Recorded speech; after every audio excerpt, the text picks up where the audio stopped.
Disiya asema bokorta jaba jaba namarra basa kokorta Disiya asema bokorta jaba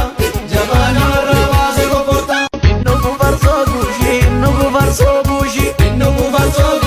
Inno kuvarso gushi Wanna malakka zanatina busi Inno kuvarso gushi Wanna malakka zanatina busi Inno kuvarso gushi Inno kuvarso gushi Inno kuvarso gushi Inno kuvarso gushi Wanna malakka zanatina busi Inno kuvarso gushi Wanna malakka zanatina busi Inno kuvarso gushi Shimala kenda gatini koden kabajette nabdatini Shimala kenda gatini koden kabajette nabdatini Shimalli maluma balle